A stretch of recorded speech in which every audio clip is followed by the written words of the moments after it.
on this episode of the Hinckley Report. As the candidate filing deadline closes, some elected officials gear up for challengers, while others choose to step aside.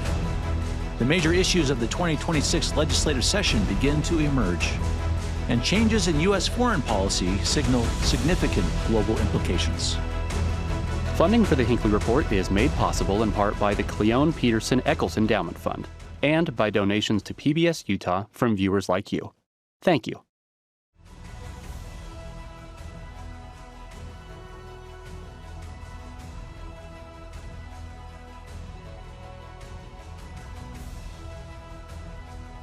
Hello and welcome to the Hinckley Report. I'm Jason Perry, Director of the Hinckley Institute of Politics. Covering the week, we have Sean Higgins, politics reporter at KUER, Mackenzie Romero, editor of Utah News Dispatch, and Marty Carpenter, partner at Northbound Strategy. Thank you for being with us. The holidays are over.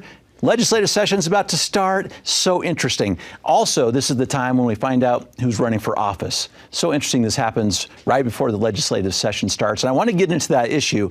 Sean, if we can start with you on this.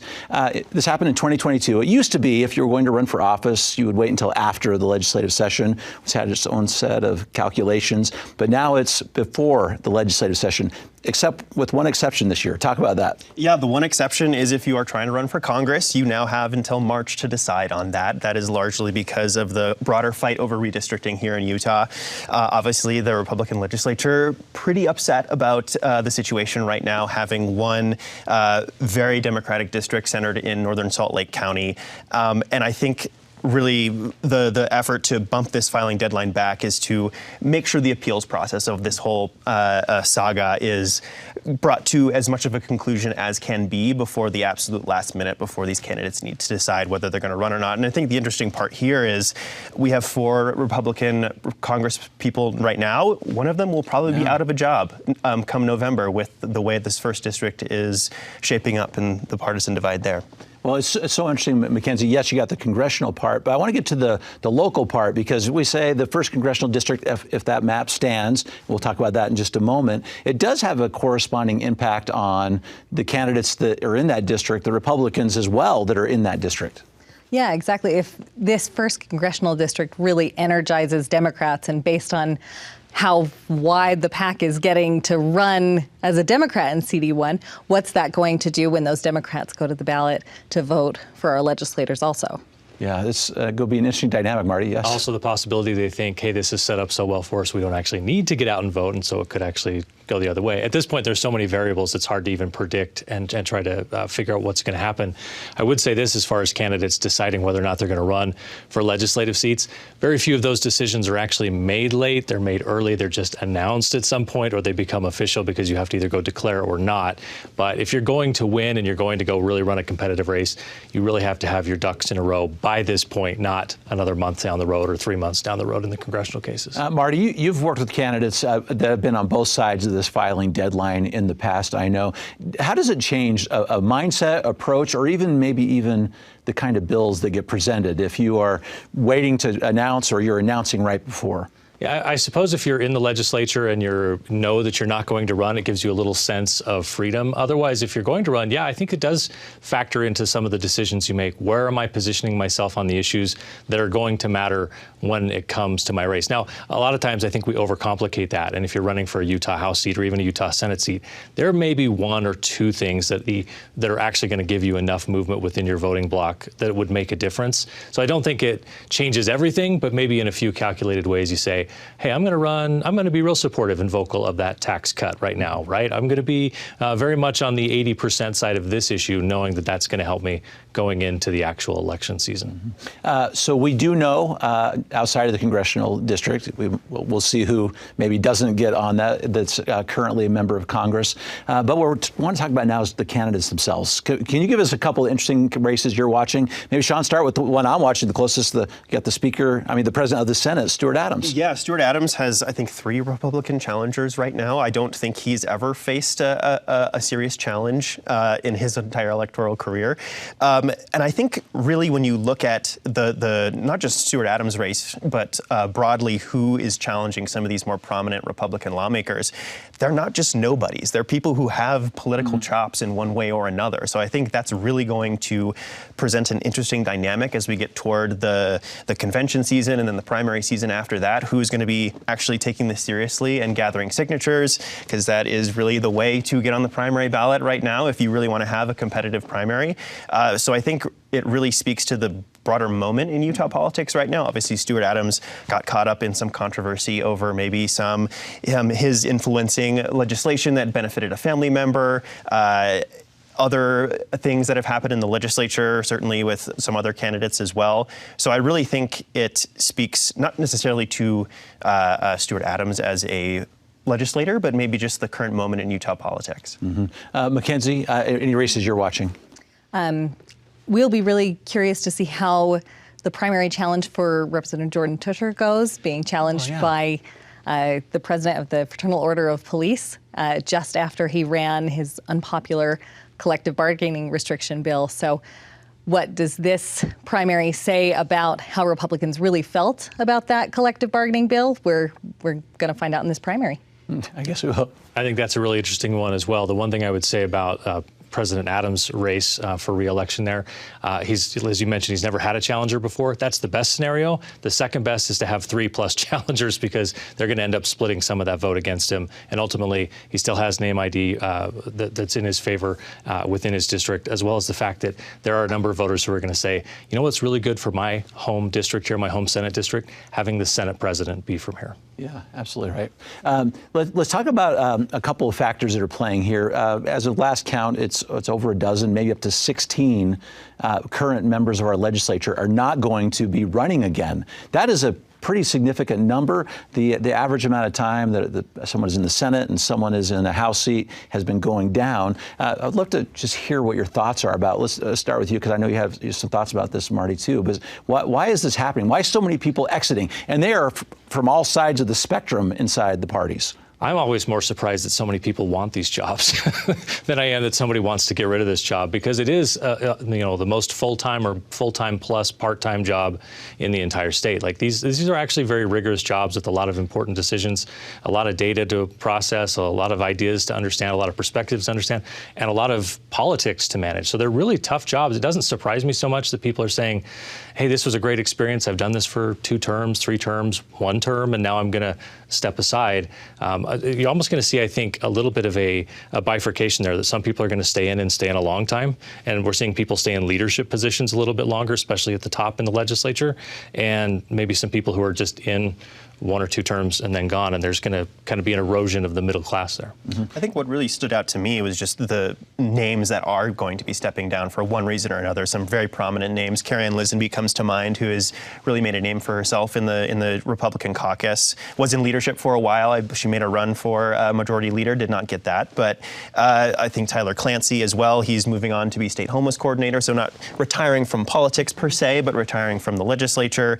Carol Spackman Moss is the longest serving woman in the legislature, a Democrat, so that one's maybe not surprising, but just a prominent face. More prominent faces this year than in past sessions are stepping back.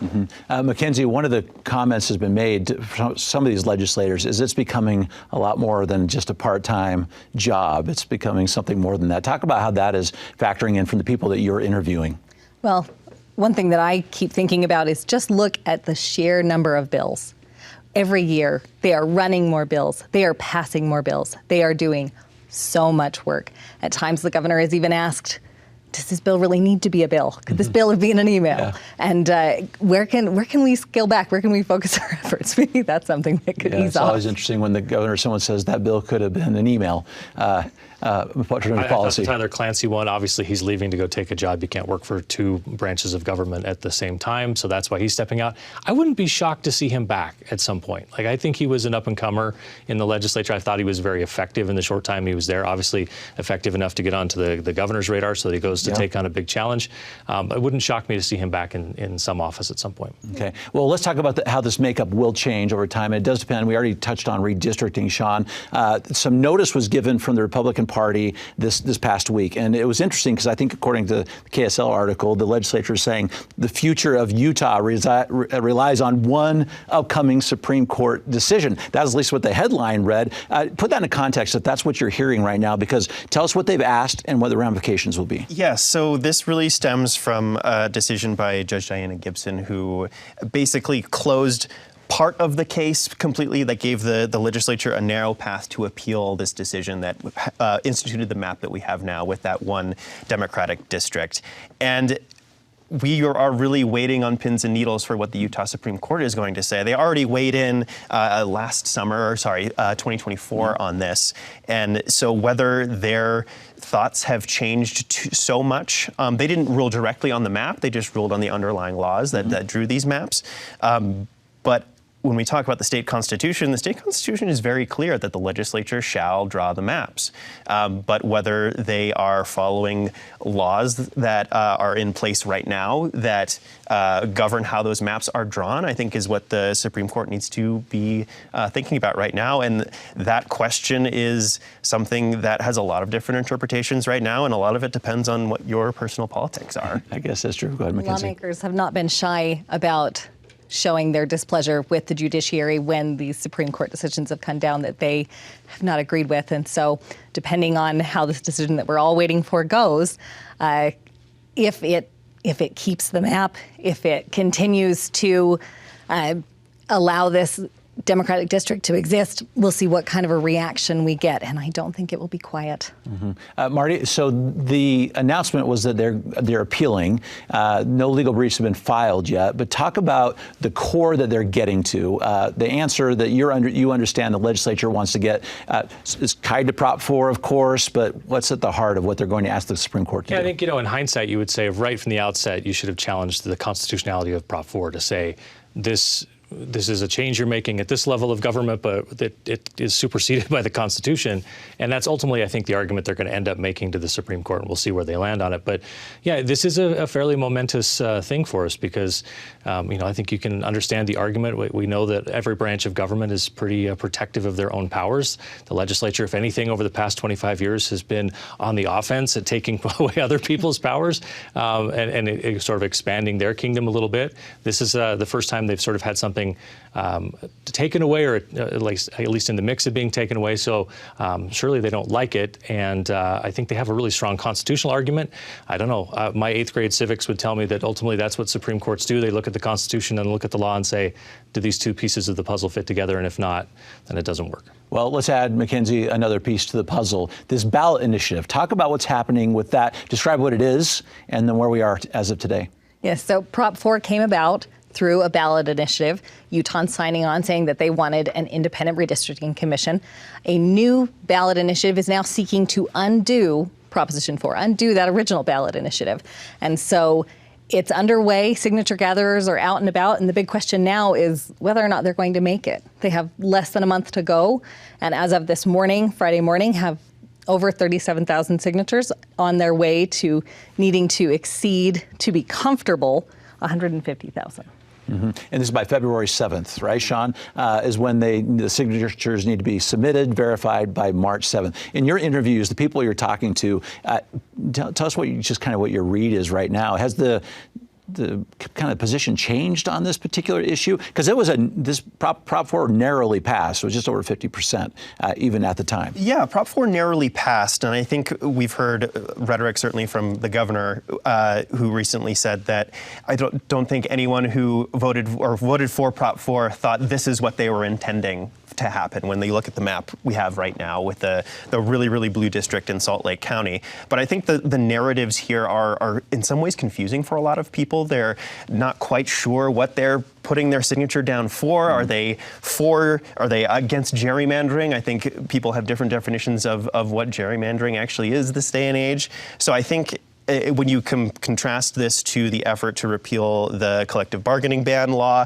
that was very clear messaging. And it showed in the amount of signatures they were able to gather in such a short period of time. I believe that initiative gathered over 300,000 signatures in the time allotted for them. And now we're at 37,000 and they have 100,000 left to go. And I'm just not sure they're going to get there. 120,000 signatures in essentially 30 days. I'm not really good at math, but it's a daunting number. I've done this a couple of times in statewide elections where you've had to go out and gather these signatures. I can at the very least say on January 9th, 10th, I would not be super comfortable sitting at 37,000, though in fairness, there is sort of a Moore's law. There's a hockey stick to this, right? You sort of ramp up and then you can accelerate quite a bit toward the end. But you make a really valid point. The number might be 140,708, whatever it is, but it's actually, I wouldn't feel comfortable coming in at under, I would have set my goal initially about 160 and been okay if I came between 150 and 155 to make sure I could clear the threshold. Okay, well, if they get it, it'll be on the ballot. One more time for the voters to decide. Can we get into the legislative session? It starts on the 20th, and last count, it was several hundred bills already on the website if you wanted to go take a look at those. But I want to get to some that are going to have huge impacts on the state. Mackenzie, just talk about some that you are watching. I have a couple of my own, but maybe tell us what you are watching, or at least something you think is going to take up a little bit of time and interest on the Hill this year. So with our concern about the Great Salt Lake, Representative Jill Coford's bill about data center water policies and those data centers needing to report their water usage. All Utahns right now want to know where our water is going. And that's what's going to inform the decision making about how we can try to conserve water where we need to, get water to the lake, still have water for the things that we want to do. And so understanding how much water data centers are using can be an important piece in that puzzle. Marty, this is an interesting issue for you, too, I think, as you work with some of these companies. AI seems to be sticking around. AI takes up a lot of power. We need a lot of power, and the data centers use a lot of water traditionally, although there have been a lot of advancements in this. And I know that the the large data center campus they're proposing to build down in Delta is actually going to use data centers that don't use any water. The entire data center is supposed to use only the water basically to flush the toilets and use the sink and et cetera. So less than a household really uses in any given day. So it's one of those things where, hey, we do have some data centers that particular policy is probably a pretty good one, but the technology is advancing to the point where ultimately and hopefully within the next decade, that's not really that much of a concern for us. And I think a bigger question will be how are we going to power those data centers? We have certainly a lot of momentum behind nuclear here in Utah. Lots of state leaders have been putting that framework together over the last couple of years. We're seeing some bills to continue that work and really accelerate that process. That horizon has usually been 10 years plus, and I think maybe we're trying to get that down to maybe the 5-year horizon on deploying these what they call small-scale nuclear reactors here in Utah to provide the power for these AI data centers that seem to be the future of basically everything. The whole state basically creates or generates about 10 gigawatts of power in a year right now.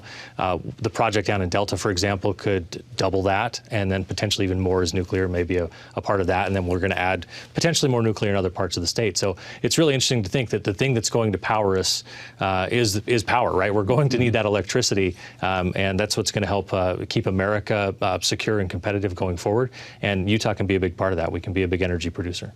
Mackenzie, another thing we're likely to hear a lot about is work on homelessness here in the state of Utah. The governor put $75 million talking about a campus. Talk about that for just a little bit, what you're hearing and what might come out of the session. Yeah. So in the center of all of these bills that the legislature considers every session, the heart of it is the budget. Who is going to get what money? Where is that money going to go?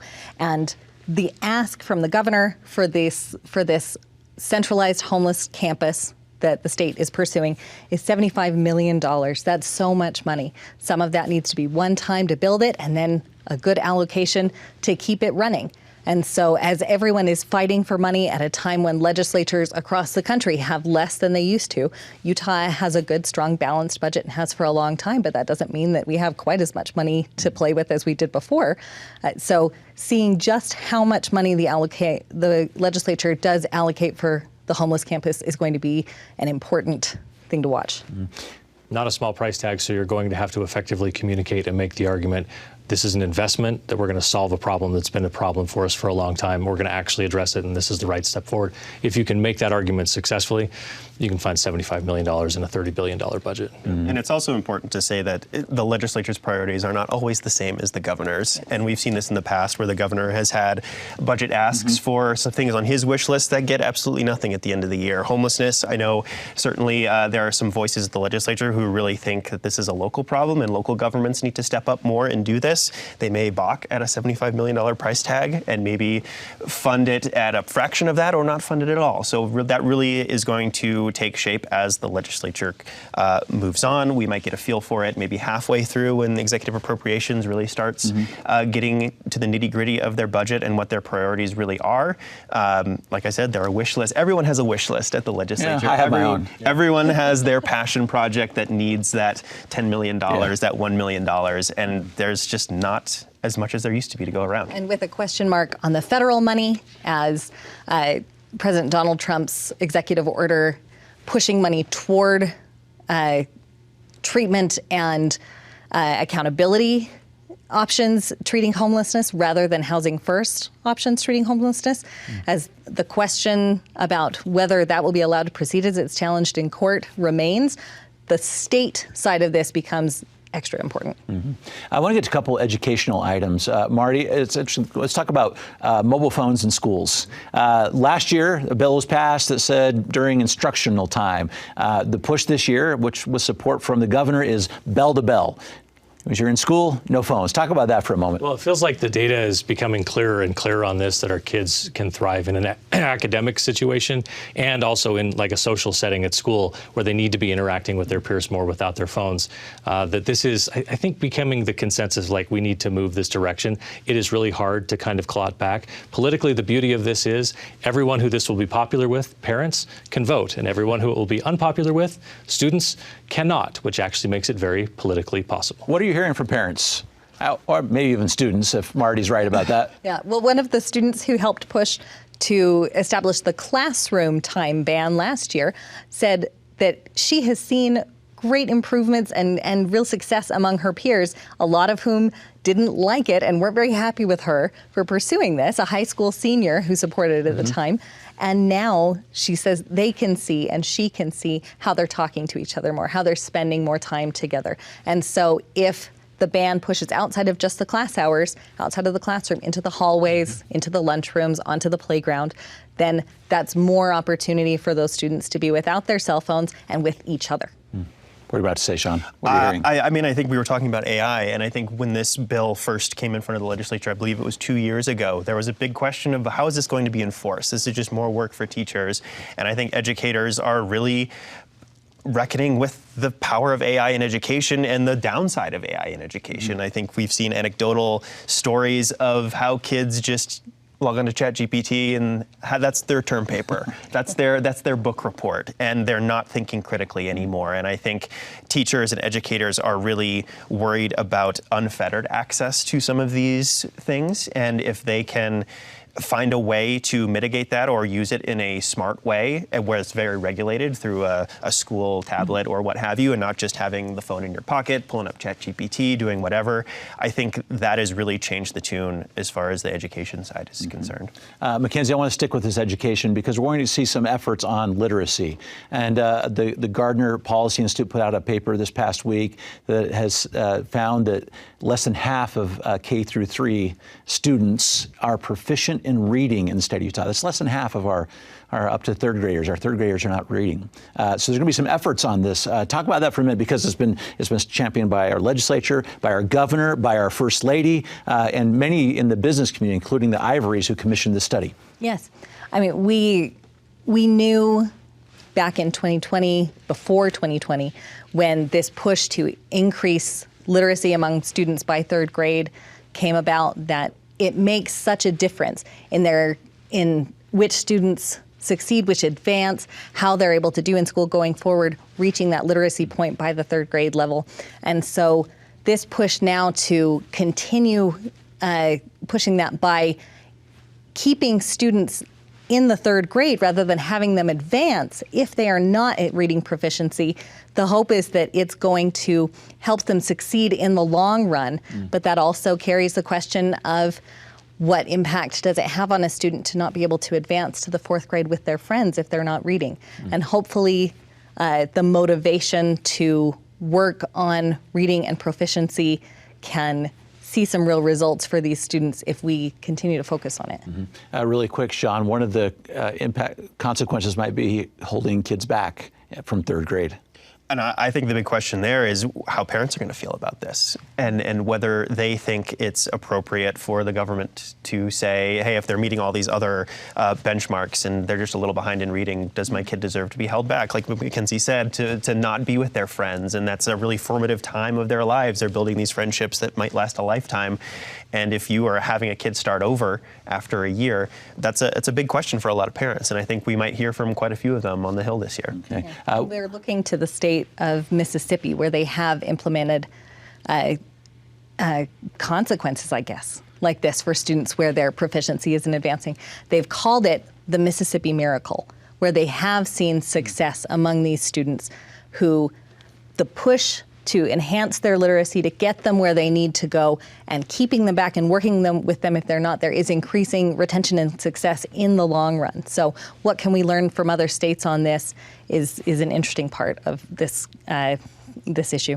Okay. Seems like it'd be really helpful to better understand what the cause of this is. Like, what changed so much that suddenly are kids reading less and playing video games more? It felt like, 10, 15 years ago, we still had this same issue that 3rd grade was the benchmark and we didn't have enough reading at grade level by the time they finished with 3rd grade. But it felt like the argument used to be, well, there are some homes where parents are really active in reading with their kids, and then there's some where they're not, and that's usually where the breakdown is. Is that still the case? Do we have more homes where parents aren't reading with them? Is reading just becoming less of a thing? I mean, I think I heard the statistic is that if you've read one book in the calendar year, congratulations, you're like in the top 20% of all Americans. The other 80% won't read a book the entire year. Is it just, I just would love to understand the issue a little bit more, or the cause of the problem a little bit more. It's great that we've recognized it and recognized we need to do something about it, but what is the actual root cause? Yeah, we'll watch this one closely. Consequential issue. Thank you so much for your comments and insights for this program, and thank you for watching the Hinckley Report. This show is also available as a podcast. Thank you for being with us. We'll see you next week. Funding for the Hinckley Report is made possible in part by the Cleone Peterson Eccles Endowment Fund and by donations to PBS Utah from viewers like you. Thank you.